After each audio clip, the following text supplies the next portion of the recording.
मंडळी नमस्कार.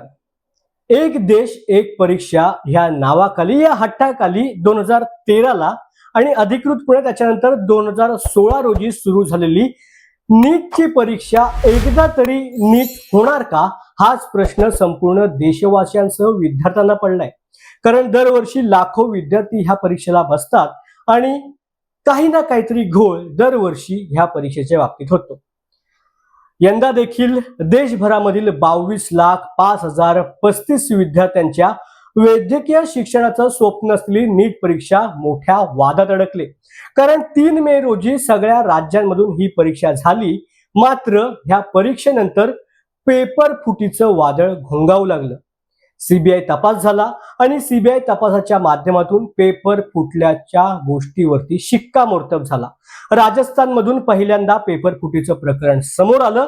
कारण फायनल परीक्षेमध्ये असलेल्या प्रश्नांपैकी तब्बल 120 प्रश्न म्हणजे रसायनशास्त्र आणि जीवशास्त्रामधील तब्बल 120 प्रश्न हे सराव परीक्षेमध्ये असलेल्या पेपर मधील होते.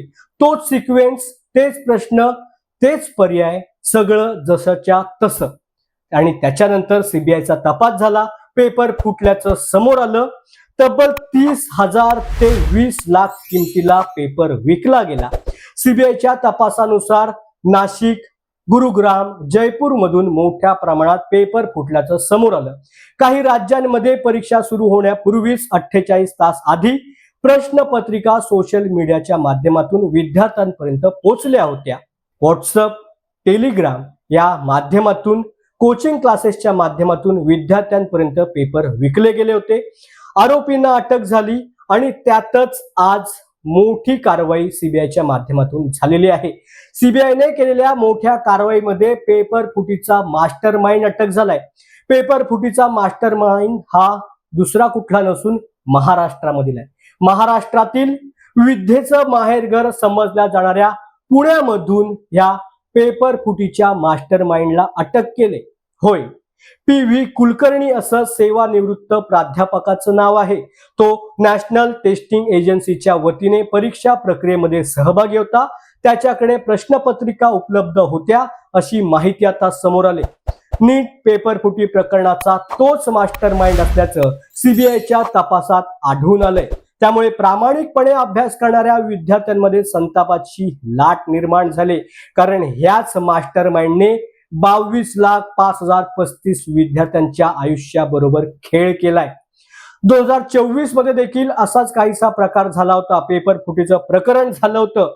67 विद्यार्थी 720 पैकी 720 गुण मिळवून परीक्षेत उत्तीर्ण झाले होते आणि सीबीआयच्या तपासात ते देखील प्रकरण उघडकीस आलं होतं. या सर्वांमध्ये एक मोठा प्रश्न निर्माण होतोय, तो म्हणजे विद्यार्थ्यांच्या मानसिक ताणाचा.